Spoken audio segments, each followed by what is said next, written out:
فمن شهد منكم الشهر فليصمه. صدق الله العظيم. اللهم صل على سيدنا محمد وعلى آل سيدنا محمد وبارك وسلم. اللهم صل على سيدنا محمد النبي الأمي وعلى آله وأصحابه وسلم. میرے معزز مسلمان بزرگوں، عزیز بھائیوں، اللہ تعالیٰ نے اہل ایمان کو یہ پیغام دیا ہے کہ فمن شہد منکم الشہر فلیصم. جسے رمضان ملے اور وہ رمضان کو پالے وہ روزہ رکھے. فمن شہد منکم الشہر فلیصم. جس طرح نماز کافر نہیں پڑھتا،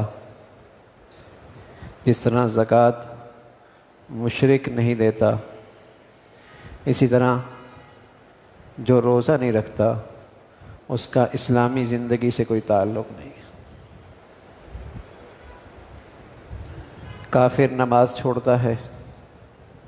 اللہ کے نبی بتایا کرتے تھے مومن اور کافر کی پہچان اور دونوں میں فرق کرنے والی چیز نماز ہے.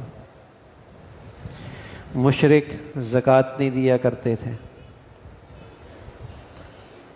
مسلمان اسے عبادت سمجھتے ہیں، ٹیکس نہیں سمجھتے. اللہ کے نبی بتایا کرتے کہ جو شخص حج نہیں کرتا، حج فرض ہونے کے باوجود یہودی بن کے مرے، نصرانی بن کے مرے، اللہ تعالیٰ کو کوئی پرواہ نہیں. یہود و نصارہ روزہ نہیں، حج نہیں کرتے. مسلمان ہو، بالغ ہو، مریض نہ ہو، مسافر نہ ہو، اور پھر مسلمان نہ روزہ رکھے، اس کی مسلمان معاشرے میں کوئی گنجائش نہیں تھی. مسلمانوں کی سوسائٹی میں اس کا تصور بھی نہیں تھا کوئی مسلمان لڑکا اور لڑکی، مسلمان مرد یا عورت روزہ نہ رکھے. اگر کوئی ایسا بد نصیب ہوتا، اور واقعی وہ بد نصیب ہے، اس لیے کہ رسول اللہ صلی اللہ علیہ وسلم نے بتایا فَإِنَّ الشَّقِيَّ مَنْ حُرِمَ فِيهِ رَحْمَةَ اللَّهِ عَزَّ وَجَلَّ. جو رمضان کے اس مقدس مہینے میں بھی اللہ کا حکم توڑے اور اللہ کی نافرمانی کرے، یہ ازلی بد نصیب ہے، بدبخت ہے، بدبخت. یہ بد نصیب ہے جو رمضان کا بھی روزہ نہ رکھے اور رمضان کی مقدس گھڑیوں کے اندر بھی اللہ کی مغفرت اور رحمت سے محروم رہے. یہ ازلی بد نصیب ہے. پھر بھی گناہ نہ چھوڑے، پھر بھی اس کی زندگی میں اللہ کی بندگی نہ آئے. جہاں اللہ کی رحمت اور مغفرت بارش کی طرح برستی ہے، بہانے ہیں نوازنے کے،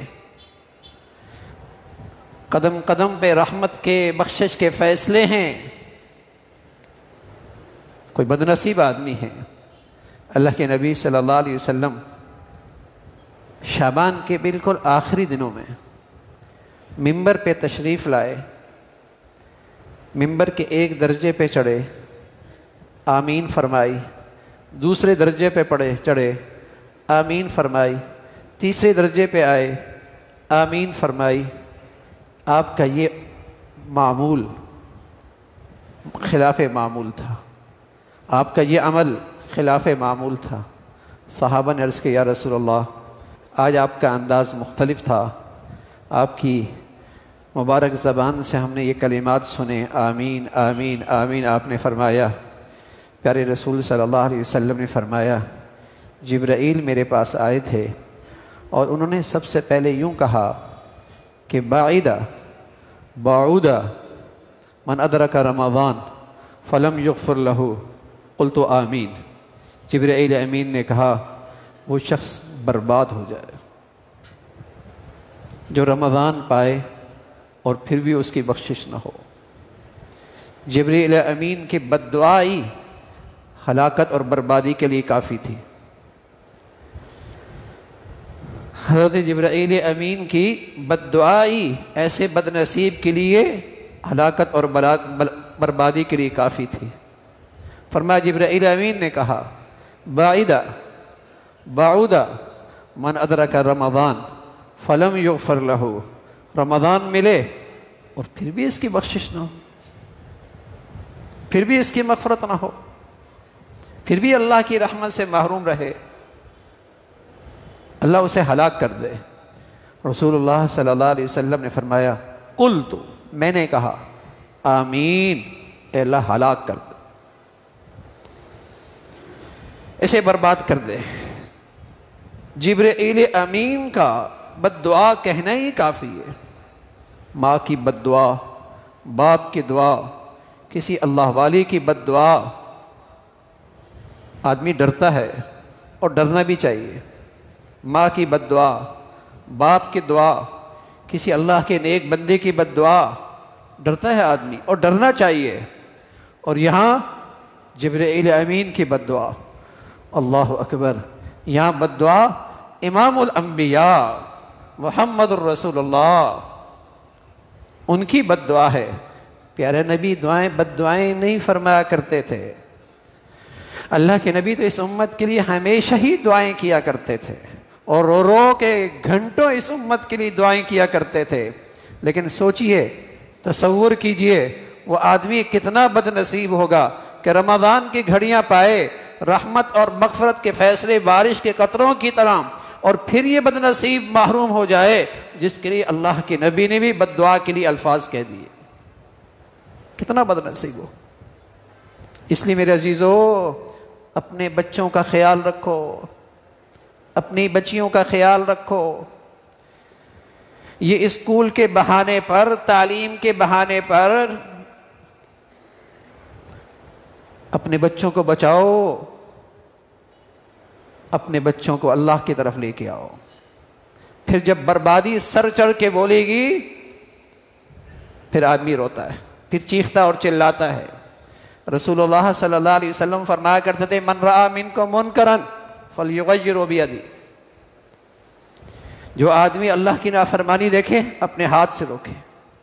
آپ کی دکان میں ہو رہا ہے، آپ کے کارخانے میں ہو رہا ہے، آپ کی فیکٹری میں ہو رہا ہے، آپ جس ادارے کے ذمہ دار ہیں اس کے ماتحتوں میں ہو رہا ہے، آپ کے گھر میں ہو رہا ہے، ہاتھ سے روکی۔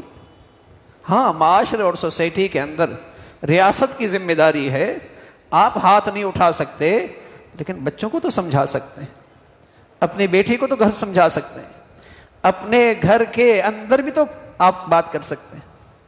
من رأى منکم منکرا فلیغیرہ بیدہ، ہاتھ سے روکیے۔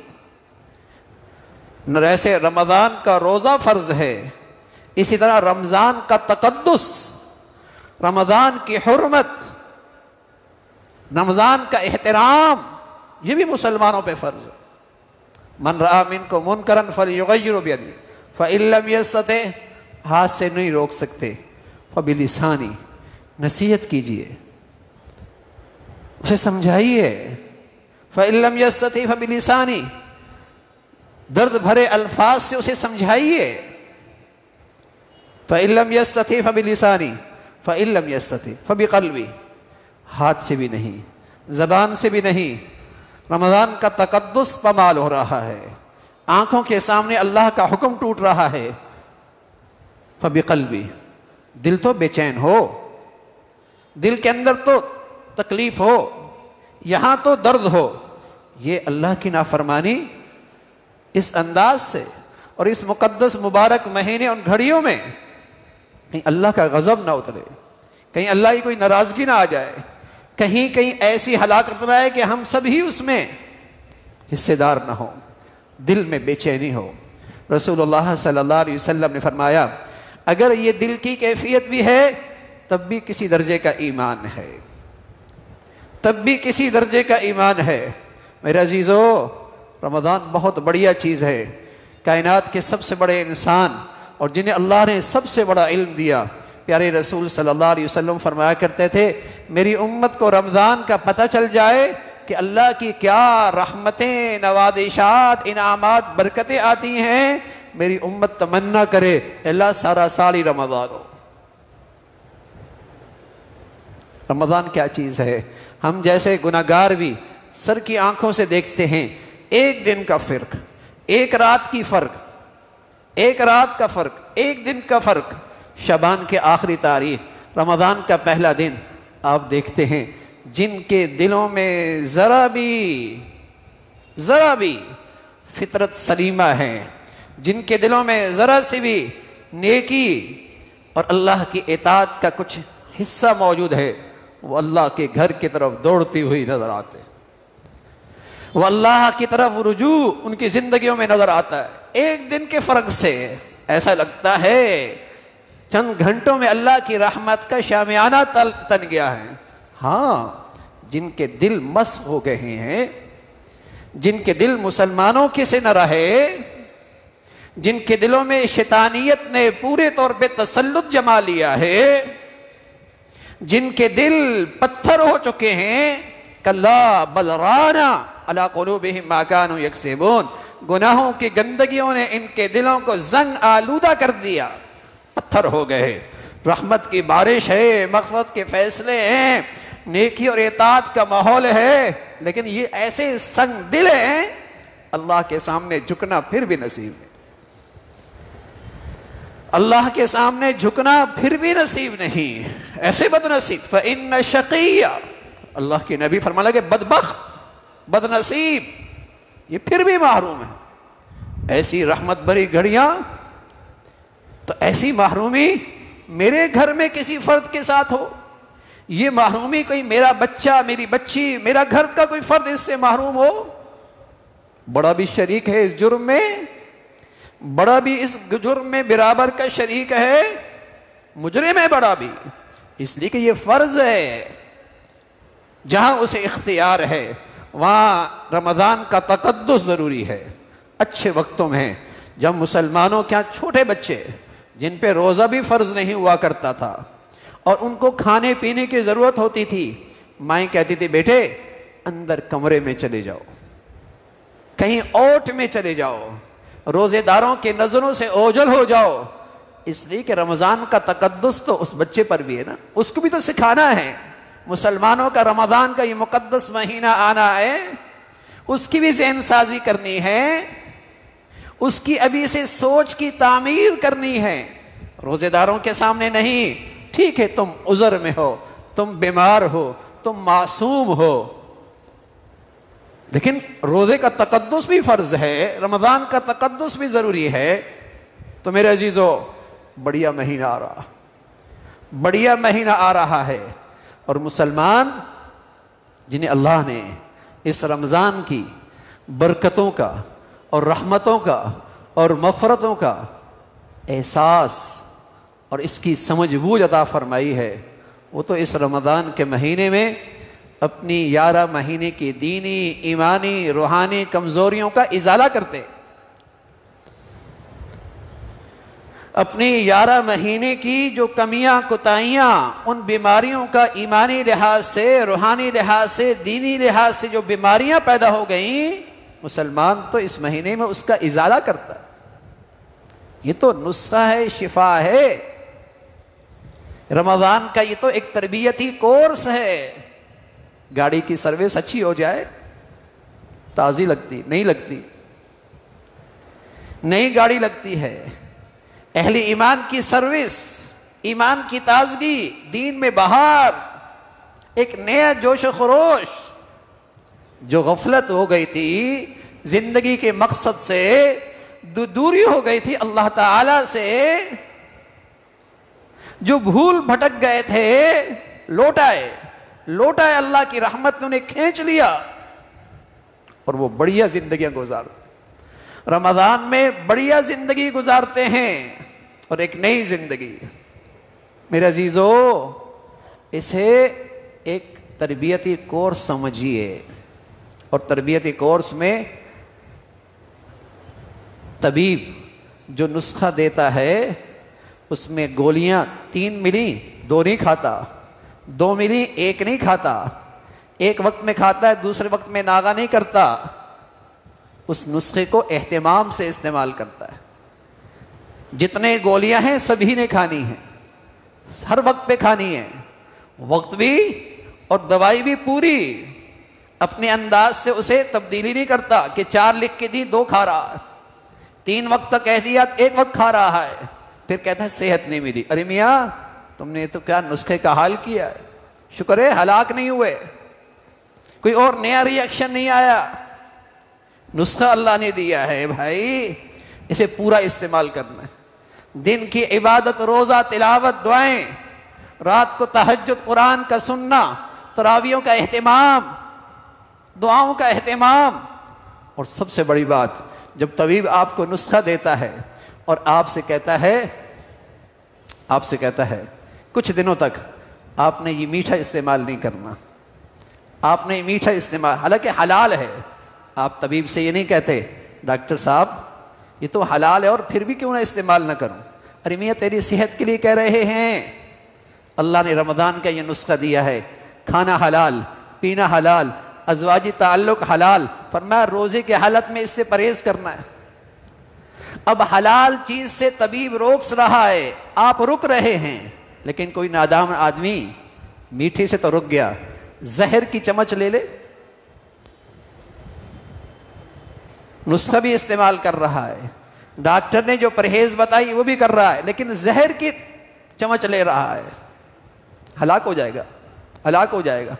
ہاں میرے عزیزو، رمضان کا کورس ہے، عبادت تو ہو رہی ہے، عبادت تو ہو رہی ہے، حلال چیزوں سے پرہیز بھی ہو رہی ہے، لیکن روزے کی حالت میں، روزے کی مقدس گھڑیوں میں لقمہ حرام پھر بھی کھا رہا، حرام پھر بھی کما رہا، افطار سحری حرام سے کر رہا، آنکھوں سے حرام دیکھ رہا ہے، مخلوط مجالس میں جاتا ہے، اس زبان سے غیبت کرتا ہے.